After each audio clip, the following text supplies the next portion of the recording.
Tere! Minu nimi on Olesja Kuznetsova ja mina töötan Südameapteegis proviisorina. Viimase aastaga Eesti turule tulnud hulk erinevaid antigeeni kiirteste.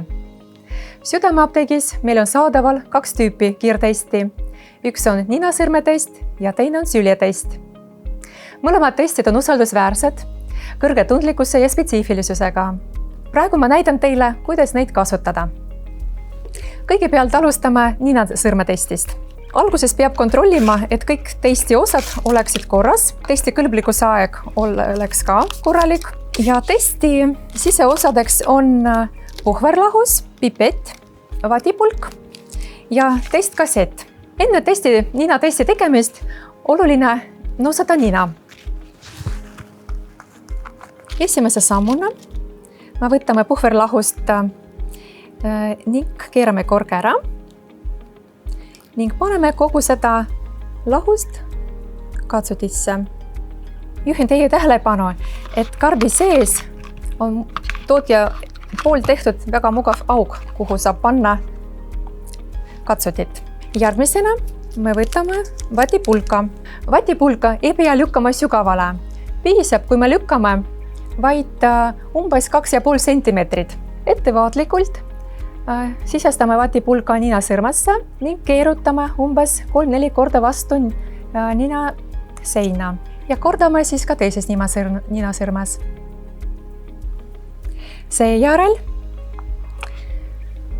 sisestame vatipulka siis katsutisse ning õrnalt natuke pigistame ning hoiame vatipulka katsutis umbes minut aega.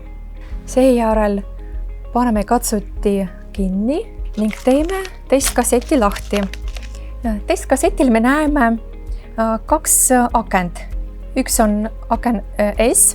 Siia peabki seda siis meie ettevalmistatud lahust tilgutama ja edaspidi väike aken, kus on välja toodud tähed C ja T. C tähendab seda, et see on kontrolljoon või siis testijoont.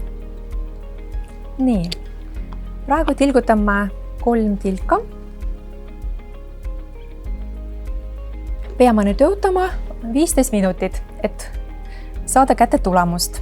Kui 15 minutit on läbi, et me saame siis hinnata testi tulemust. Hetkel tulemus on negatiivne, kuna tuli siia peale ainult kontrolljoon. See tähendabki, et test on negatiivne ja antigeeni ei ole tuvastatud. Kui tuleb joon T-täht kõrvale, et see tähendab, et test on positiivne. Vahepeal võib juhtuda, et T-joon on hämar või vahelduv või poolik. Sellesel juhul me ikka peame testi tulemus positiivseks. Kui juhtub niimoodi, et ei tule ühtegi joont, see tähendab, et test on kehtetu, kassett on vigane või test on sooritatud valesti. Nüüd ma tutvustan teile, kuidas kasutada süljetesti. Testkomplektis meil on jälle katsuti, puhverlahus, pipett ning testkassett ja kotike sülje kogumiseks. Enne testi tegemist soovitatakse natuke lõdvestada põõsad, natuke masseerida, et soodustada süljeeritust. Enne testi tegemist tund aega mitte juua, mitte süüa ega suitsetada.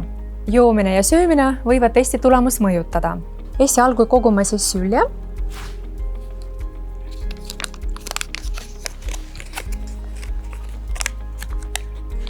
Keerame puhverlahuse kork ära ning valame kogu seda kogus katsutisse. Siin karbis jällegi olemas ava, kuhu saab katsutit panna, et oleks mugavam. Nüüd võtame pipetiga sülge ning paneme 3 tilka katsutisse. Paneme kork kinni ja natuke loksutame. Teeme nüüd testkassett lahti. Põhimõtteliselt testkassett näeb praktiliselt samasugune välja nagu ninasõrmetesti puhul. Et ongi paneme siis, tilgutame 3 tilka S avasse.